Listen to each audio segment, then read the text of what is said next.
The path is the goal. If there is any possibility for enlightenment, it is right now, not at some future time. Now is the time. What does it take to use the life we already have in order to make us wiser rather than more stuck? What is the source of wisdom at a personal, individual level? To the degree what I have understood the teaching, the answer of this question seems to have to do with bringing everything that we encounter to the path. Everything naturally has a ground, path, and fruition. This is like saying that everything has a beginning, a middle, and an end. But it's also said that the path itself is both the ground and the fruition. So one sometimes read, the path is the goal. The path has one very distinct characteristic. It is not prefabricated. It doesn't already exist. The path that we are talking about is the moment-by-moment evolution of our experience, the moment-by-moment evolution of the world of phenomena, and the moment-by-moment evolution of our thoughts and our emotion.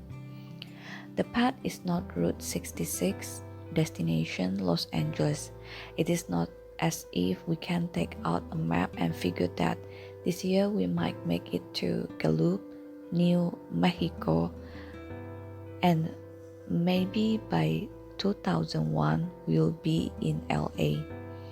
The path is uncharted. It comes into existence moment by moment and at the same time drop away behind us. It is like riding in a train sitting backward. We can't see where we are headed, only where we have been.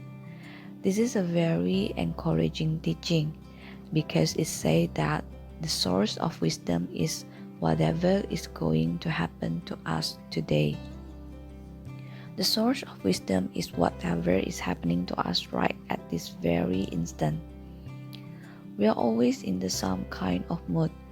It might be sadness, it might be anger, it might be not much of anything, just a kind of blur. It might be humor of contentment. In any case, whatever it is, that's the path.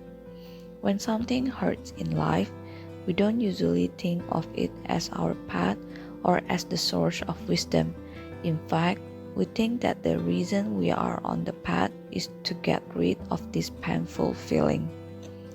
When I get to the LA, I won't feel this way anymore. At the level of wanting to get rid of our feeling, we naively cultivate a subtle aggression against ourselves. However, the fact is that anyone who has used the moments and days and years of his or her life to become wiser, kinder, and more at home in the world has learned from what has happened right now.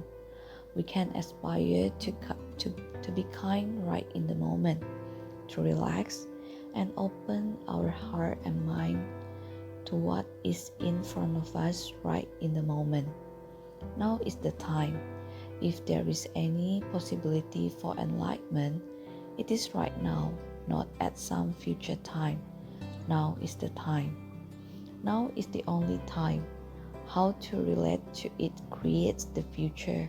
In other words, if we are going to be more cheerful in the future, it is because our aspiration and exertion to be cheerful in the present. What we do accumulates. The future is the result of what we do right now. When we find ourselves in a mess, we don't have to feel guilty about it. Instead, we could reflect on the fact that how we relate to this mess will be showing the seed of how we will relate to whatever happens next. We can make ourselves miserable, or we can make ourselves strong. The amount of effort is the same. Right now, we are creating our state of mind for tomorrow, not to mention this afternoon, next week, next year, and all the years of our lives. Sometimes we meet someone who seems to have a great sense of well-being. and we wonder how that person got that way. We would like to be that way. That well-being is often a result of having been brave enough to be fully alive and awake to every moment of life, including all the lack of cheer, all the dark times, all the times when the cloud covered the sun. Through our own good spirit, we can be willing to relate directly with what's happening with precision and gentleness. That what creates fundamental cheerfulness, fundamental relaxation. When we realize that the path is the goal, there is a sense of workability. Drupa Rinpoche said, whatever occurs in the confused mind is regarded as the path. Everything is workable. It is a fearless proclamation, the lion's roar. Everything that occurs in our confused mind we can regard as the path. Everything is workable. If we find ourselves in what seems like a rotten or painful situation and we think, well, how is this enlightenment? We can just remember this notion of the path, that what seems undesirable in our life doesn't have to put us to sleep. What seems undesirable in our lives doesn't have to trigger habitual reaction. We can let it show us where we are at and let it remind us that the teaching encourages precision and gentleness with loving kindness toward every moment. When we live this way, we feel frequently, maybe continuously at the crossroad, never knowing what's ahead. It is an insecure way to live. We often find ourselves in the middle of dilemma. What should I do about the fact that somebody is angry with me? What should I do about the fact that I'm angry with somebody?